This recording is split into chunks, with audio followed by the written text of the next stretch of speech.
अस्सलाम वालेकुम फ्रेंड्स, मैं हूं मोहसिन रफ़ा और आप लोग देख रहे हैं 24 आवर 7 टीचर्स ऑनलाइन। दोस्तों, आज हमारी फाइनेंशियल अकाउंटिंग का छठा लेक्चर है और हम लोग बात करेंगे rules of debit and credit के ऊपर।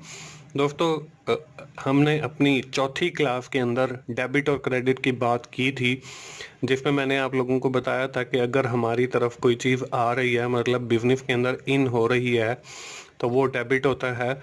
और अगर बिजनेस से कोई चीज़ आउट हो रही है तो वो हमारा क्रेडिट होता है। दोस्तों, आज उसी हवाले से हमारा एक लेक्चर है जिसमें हम पढ़ेंगे कि rules of debit and credit क्या हैं। आज की क्लास शुरू करने से पहले दोस्तों, हम लोग क्विकली समराइज कर लेते हैं कि हमने पिछली क्लास के अंदर क्या चीज़ें कवर अप की थी। दोस्तों, पिछली क्लास के अंदर हम लोगों ने बात की थी एसेट्स के ऊपर। मैंने आपको बताया था कि कंपनी की जो चीज़ें मलकियत होती हैं वो एसेट्स होती हैं। Then assets are divided further into two categories, tangible assets and intangible assets. Tangible asset से मुराद वो चीज़ें जो फिजिकली एग्जिस्ट करती हैं और इनटेंजिबल एसेट से मुराद जो फिजिकली एग्जिस्ट नहीं करती। मतलब फर्नीचर हमारा टेंजिबल एसेट्स है और इसी तरह कॉपीराइट या पेटेंट राइट जो हैं वो हमारे इनटेंजिबल एसेट्स के अंदर आते हैं। Further we have talk about the liabilities section. Liabilities की भी आगे सब दो कैटेगरीज थी, जो short term liabilities and long term liabilities. दोस्तों, उसके साथ ही मैंने आप लोगों को बताया था कि ऑनर इक्विटी क्या होती है और आखिर में हम लोगों ने बात की थी अकाउंटिंग इक्वेशन की, और मैंने ये बताया था कि asset is equal to liabilities plus owner equity, ये हमारी अकाउंटिंग इक्वेशन बन जाती है। और आखिर में हम लोगों ने मैंने आपको ये भी बताया था कि अगली क्लास के अंदर हम लोग एक अकाउंटिंग इक्वेशन की एग्जांपल लेंगे और उसे मैं आप लोगों को सामने सॉल्व भी करूंगा। तो चलिए हम लोग देखते हैं आज की हमारी क्लास का टॉपिक क्या है। दोस्तों, आज की क्लास में हमारी जो बात है अकाउंटिंग इक्वेशन के ऊपर, जिसको हमने आखिर में ख़त्म नहीं किया था पिछली क्लास के अंदर, और मैंने आपसे शेयर किया था कि हम आगे इसकी एग्जांपल करेंगे। तो आज की क्लास में भी हमारी बात अकाउंटिंग इक्वेशन के हवाले से जारी रहेगी और उसके साथ ही हम लोग rules of debit and credit भी पढ़ेंगे। तो चलिए हम लोग अपनी क्लास का शुरू करते हैं और देखते हैं। ये दोस्तों आपके सामने एक इलिस्ट्रेशन है, this is related to accounting equation, और ये आपकी फिक्स मतलब जून के मंथ की है। और इसमें मैंने आपको डिफरेंट ट्रांजैक्शंस दिखाई हैं और ट्रांजैक्शन के हवाले से हम लोगों ने पहले पिछले लेक्चर्स के अंदर पढ़ चुके हैं। और मैंने बताया था कि any dealing between two or more than two person is known as transaction. तो ये for the month of June है, उसकी ट्रांजैक्शन है और एक कंपनी की है। तो चलिए मैं सबसे पहले पढ़ देता हूँ कि ये ट्रांजैक्शन है क्या। Mister Charlie started his business with RF 1 lakh. Charlie ने जो है वो 1 लाख से अपना कारोबार शुरू किया। परचेज फर्नीचर RF 4,000 का उसने फर्नीचर परचेज किया। परचेज गुड RF 25,000, उसने 25,000 की अशिया खरीदी हैं। Paid transportation on good purchase 1,000 रुपये जो है ट्रांसपोर्टेशन चार्जेस पे किए हैं जी, जो उसने चीज़ें खरीदी हैं अपने फैक्ट्री तक लाने के लिए। Sold goods RF 15,000, costing RF 11,000। उसने 15,000 की चीज़ें उसमें से सेल आउट की हैं जिनकी कॉस्ट जो है वो 11,000 है। Purchase goods on credit base RF 15,000, कुछ चीज़ें और खरीदी हैं उधार के ऊपर 15,000 की। Sold goods mister Raza on credit basis for RF 8,000, costing 6500। चीज़ें फरोख्त की हैं जी रजा को और 8,000 की फरोख्त की हैं, उधार के ऊपर फरोख्त की हैं और उनकी कॉस्ट जो है वो 6500 है। रिसीव कैश फ्रॉम राशिद से कैश रिसीव किया है 4,000 और cash paid to the creditor 9,000, creditor को 9,000 पे किया है और पेड रेंट सैलरीज और रेंट पे किया है for the month of June 4,000। ये दोस्तों हमारी कुछ ट्रांजैक्शन है, मैं इनको आपको अकाउंटिंग इक्वेशन में करके दिखाऊंगा। चलिए हम लोग अपनी अकाउंटिंग इक्वेशन देखते हैं। इसमें हमने दोस्तों पढ़ा था assets is equal to liabilities plus owner equity. ठीक है जी, ये वही अकाउंटिंग इक्वेशन है। इसमें देखें हमारी जो फर्स्ट ट्रांजैक्शन है that is mister Charlie started business with cash RF 1 lakh. दोस्तों एसेट वाली साइड पे देखें, मैंने एक नीचे अकाउंट पे बना दिया है कैश का, और लाइबिलिटीज या ओनर इक्विटी वाली साइड पे एक कैपिटल लिख दिया है, क्योंकि इस ट्रांजैक्शन से हमारे दो अकाउंट इफेक्ट होते हैं। हमने पीछे पढ़ा था कि एक डेबिट का होता है एक क्रेडिट का होता है। जो चीज़ इन हो रही है कारोबार के अंदर वो कैश है, और जो चीज़ आउट हो रही है वो कैपिटल की सूरत में, क्योंकि हमने कैपिटल रिटर्न करना होता है। तो अब देखें कैश के नीचे मैंने 1 लाख लिख दिया और कैपिटल वाली साइड पे भी 1 लाख लिख दिया। अब देखें इक्वल्स के दोनों साइड पे हमारे 1-1 लाख लिखा हुआ है और दोनों साइड बिल्कुल बराबर हैं, और this is also called accounting equation, कि ये अकाउंटिंग इक्वेशन की दोनों साइड बराबर होना ही जरूरी है, क्योंकि हमने डुअल एस्पेक्ट ऑफ ट्रांजैक्शन पढ़ा है जिसमें every debit is equal to every credit. आप ये इक्वल्स के एसेट्स वाली साइड को डेबिट समझ लें और इक्वल्स के इस वाली साइड को, लाइबिलिटीज प्लस ऑनर इक्विटी वाली साइड को आप क्रेडिट साइड समझ सकते हैं। तो हमारी देखें दोनों साइड्स बराबर हैं। उसके बाद हमारी एक ट्रांजैक्शन खत्म हो गई, उसके बाद आ गई हमारी दूसरी ट्रांजैक्शन जिसमें हमने लिखा है जी परचेज फर्नीचर RF 4000। अब देखें फर्नीचर जो है बेसिकली हमारा एसेट है, एसेट वाली साइड पे देखें प्लस लगा कर मैंने फर्नीचर लिखा, उसके साथ जो है फर्नीचर के नीचे मैंने 4000 लिखा।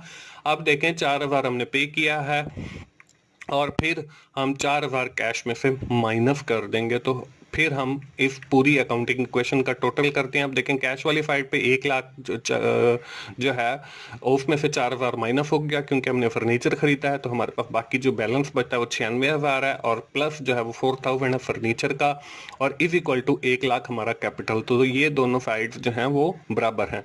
इसी तरह हमारी आगे फर्दर ट्रांजेक्शन आती है जिसमें हम देखते हैं परचेज गुड फॉर RF 25,000। अब गुड्स भी हमारा इफेक्ट्स होती हैं, तो फर्नीचर के साथ एक और अकाउंट ओपन किया, प्लस लगा के गुड्स लिखा, गुड्स में हमने 25,000 लिखा, और गुड्स जो है हमने कैश से खरीदी है तो कैश में से हम माइनस कर देंगे 25,000। तो जब हम इसका टोटल बैलेंस चेक करेंगे तो हमारे पास जो कैश बैलेंस है वो 71,000 बच जाएगा। फर्नीचर का उसमें 4,000 ऐड करेंगे और 25,000 जो है गुड्स को ऐड करेंगे तो वो 1 लाख बनता है, और दूसरी साइड पे राइट हैंड साइड पे भी हमारे पास कैपिटल की सूरत में 1 लाख मौजूद है।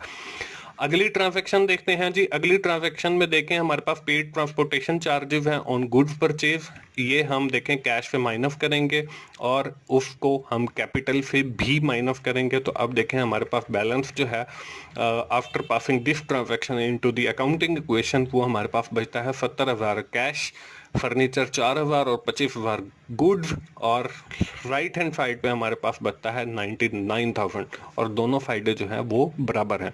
इसी तरह अगली जब हम ट्रांजैक्शन देखते हैं वो है fold goods for cash RF 15,000, costing RF 11,000। अब देखें हमने चीजें फोल्ड की हैं 15,000 की, लेकिन उनकी जो कॉस्ट है वो 11,000 है। हम देखें 15,000 कैश के अंदर ऐड कर लेते हैं क्योंकि अब चीजें हमारी 15,000 की सेल हुई हैं, और उसमें हम 11,000 गुड्स में से माइनस कर देते हैं, और इसी तरह हम कैपिटल के अंदर 4,000 ऐड कर लेते हैं क्योंकि 4,000 हमें मुनाफा हुआ है। तो जब हम बैलेंस चेक करते हैं तो हमारे पास कैश में 85,000 है, फर्नीचर 4,000 है, गुड्स हमारा 14,000 की बच गई, और राइट हैंड साइड पे 1,03,000 जो है हमारा कैपिटल हो गया जी। अगली ट्रांजैक्शन है जी, अगली ट्रांजैक्शन है हमारे पास purchase goods on credit base RF 15,000। अब हमने चीजें खरीद की हैं और 15,000 की हैं। अब गुड्स वाले अकाउंट में तो हम जो है 15,000 ऐड करेंगे, लेकिन इसका राइट हैंड साइड पे इक्वल्स के पेएबल का अकाउंट बनेगा क्योंकि हमने वो अदायगी करनी है, और ये पेएबल जो है हमारी लाइबिलिटी है। तो पेएबल के नीचे 15,000 आ गया देखें यहाँ पे, और उसके बाद हम गुड्स के अंदर ऐड कर लेते हैं ये चीजें 15,000। तो दोनों साइडों पे 15,000 जमा हो रहा है। तो जब हम बैलेंस चेक करते हैं तो हमारे पास देखें 85,000 कैश का, फर्नीचर का 4,000, गुड्स हमारे पास 29,000। इसी तरह राइट हैंड साइड को देखते हैं तो पेएबल हमारे 15,000 और कैपिटल जो है हमारे पास 1,03,000। ये दोनों जो हैं ये बनते हैं 1,18,000, और अगर हम लेफ्ट हैंड साइड का टोटल करें मतलब 85,000, 4,000 और 29,000 ये भी हमारे बनते हैं 1,18,000। आगे फर्दर जो हमारी ट्रांजैक्शन है वो है sold goods to mister Raza on credit basis RF 8,000, और कॉस्टिंग जो है उनकी वो है 6500। अब इसमें चीज़ें हमने उधार पे फरोख्त की हैं, 8,000 की हैं, हमारे पास जो है वो 6500 जो है वो उनकी कॉस्ट है। अब देखें जब चीज़ें हमने ली थी तो पेएबल का अकाउंट बनाया था, और जब चीज़ें हमने उधार पे फरोख्त की हैं तो वो उस सूरत में हमारे पास यहाँ पे एसेट वाली साइड पे रिसीवेबल का अकाउंट जो है वो बन गया। दोस्तों रिसीवेबल अकाउंट में हमने अमाउंट देनी है। सबसे पहले हम गुड्स में से माइनस करते हैं क्योंकि 6500 की चीज़ें हैं, और रिसीवेबल में हमने 8,000 लेना है। इसमें देखें हमें जो डिफरेंस बैलेंस है वो 1500 का, 1500 हमें प्रॉफिट हुआ, 1500 जो है हम ऐड कर देंगे कैपिटल के अंदर। तो दोस्तों एंड पे हम इसका बैलेंस चेक कर लेते हैं। इसमें हमारे पास कैश में 85,000 बन गया, फर्नीचर में वही 4,000 है, गुड्स हमारे पास 25,000 की रह गई, रिसीवेबल हमारे पास 8,000 के, और राइट हैंड साइड अगर हम देखते हैं तो उसमें पेएबल जो है हमारे 15,000, और कैपिटल जो है वो हमारे पास वो ज़्यादा हो गया है, वो 1,04,500 बन गया। दोस्तों उसके बाद हम अगली स्लाइड पे आ गए हैं। अगली स्लाइड पे सबसे पहले मैं वही चीज़ें लिख लेता हूं जो हमारी पिछली स्लाइड के ऊपर थी। ये लिखने के बाद हम लोग देखते हैं अगली ट्रांजैक्शन। इसमें है receive cash from Rashid RF 4,000। अब कैश हमारे पास आया, कैश के अंदर ऐड कर देंगे 4,000, और जो हमारा है रिसीवेबल उसमें से माइनस कर देंगे 4,000। तो बैलेंस करते हैं जी। बैलेंस में देखें हमारे पास आ गया जी 89,000 जो है कैश में, 4,000 फर्नीचर में, गुड्स में 22,500, रिसीवेबल में 4,000, और राइट हैंड साइड पे हमारा पेएबल जो है वो हमारा 15,000 है, और कैपिटल जो है वो 1,04,500 है। इसी तरह अगली ट्रांजैक्शन है जी cash paid to the creditor 9,000। अब देखें 15,000 हमने देना है, उसमें से माइनस करेंगे कैश में से 9,000 और पेएबल में से माइनस करेंगे 9,000, तो फिर हमारे पास जो बैलेंस है वो बच जाता है जी कैश में 80,000, फर्नीचर में 4,000, गुड्स में हमारे पास 22,500, रिसीवेबल में हमारा 4,000, पेएबल के अंदर जो है हमारा बच जाता है 6,000, और कैपिटल जो है वही हमारा 1,04,500। और दोस्तों हमारी इसके बाद आ जाती है जी आखिरी ट्रांजैक्शन जो है paid rent and salary RF 4,000 for the month of जून। देखें कैश में से माइनस करेंगे 4,000, और हमारा जो है कैपिटल में से भी माइनस करेंगे 4,000, तो हमारा जो बैलेंस बचता है एंड के ऊपर दोस्तों वो बच जाता है। कैपिटल के अंदर हमारे पास बचता है यहाँ पे 76,000 बचेगा। आई थिंक 80 में से 4 गए तो बाकी 76,000 बचता है। यहाँ पे 70 लिखा हुआ है तो आपने 76 का कर देना है। फर्नीचर में हमारा 4,000 है, गुड्स में हमारा 22,500 है, रिसीवेबल के अंदर हमारा 4,000 है, और पेएबल जो है हमारे 6,000 हैं, और कैपिटल जो है वो 1,05,000 बच गया। दोस्तों अब हम इनका करेंगे टोटल, मतलब लेफ्ट हैंड साइड का भी टोटल करेंगे और राइट हैंड साइड का भी टोटल करेंगे। तो वो हमारे पास देखें आ रहा है टोटल 1,06,500, और इधर राइट हैंड साइड पे भी हमारे पास 1,06,500 आता है। तो ये दोनों साइडें बराबर हैं। इट मीन्स कि हमारी अकाउंटिंग इक्वेशन भी ठीक है। दोस्तों ये तो थी हमारी पिछली क्लास की जो मैंने आपको शेयर किया था कि मैं अगली क्लास के अंदर आपसे एक एग्जांपल शेयर करूंगा अकाउंटिंग इक्वेशन के हवाले से। दोस्तों आज की क्लास में हमने ये भी देखा था कि हम बात करेंगे rules of debit and credit की। दोस्तों हमने पिछली क्लासेस के अंदर पढ़ा है एसेट्स क्या होते हैं, एक्सपेंसिव क्या होते हैं, लाइबिलिटीज क्या होती हैं, इक्विटी क्या होती है, और इनकम क्या होती है। दोस्तों हमारे पास ये 5 कैटेगरीज हैं। मतलब हम जब भी किसी ट्रांजैक्शन को देखेंगे तो वो उनमें इन 5 में से किसी एक हेड के अंदर फॉल करती है। अब इनका रूल क्या है? एसेट और एक्सपेंसिव को एक हेड बना दिया है, लाइबिलिटी, इक्विटी और इनकम को इनका एक हेड बना दिया। अब एसेट और एक्सपेंसिव जब इंक्रीज होते हैं तो वो हमारे डेबिट होते हैं, और जब वो डिक्रीज होते हैं मतलब कम होते हैं तो वो हमारे क्रेडिट होते हैं। और नीचे वाला जो हेड है वो इसका उलट है, मतलब लाइबिलिटीज, इक्विटी और इनकम जब हमारी डिक्रीज होती है उस सूरत में डेबिट होती है, और जब वो इंक्रीज होती है उस सूरत में क्रेडिट होती है। दोस्तों ये है रूल्स ऑफ क्रेडिट, और ये रूल्स ऑफ क्रेडिट आप लोगों ने ज़बानी याद कर लेने हैं, क्योंकि आने वाली क्लासेस के अंदर हम लोग इन्हीं रूल्स के ऊपर बात करेंगे, और पूरी फाइनेंशियल अकाउंटिंग है वो इन्हीं रूल्स के गिर्द घूमती है, और डेबिट और क्रेडिट उसके अंदर अहम रोल अदा करते हैं।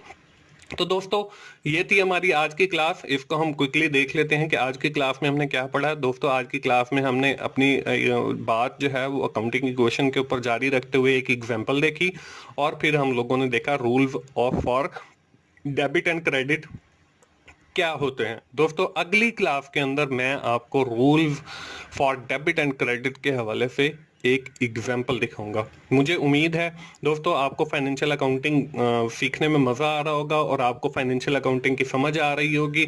अगर दोस्तों आप लोगों को मेरी वीडियोस अच्छी लग रही हैं तो आप लोग अपने दोस्तों से शेयर कीजिए, लाइक कीजिए और कमेंट कीजिए और मेरे चैनल को सब्सक्राइब कीजिए ताकि मेरी हर आने वाली वीडियो आप लोगों तक पहुंच सके। और दोस्तों मोहसिन भाई को अगली क्लास तक के लिए इजाज़त दीजिए। थैंक यू वेरी मच दोस्तों, अल्लाह हाफिज़।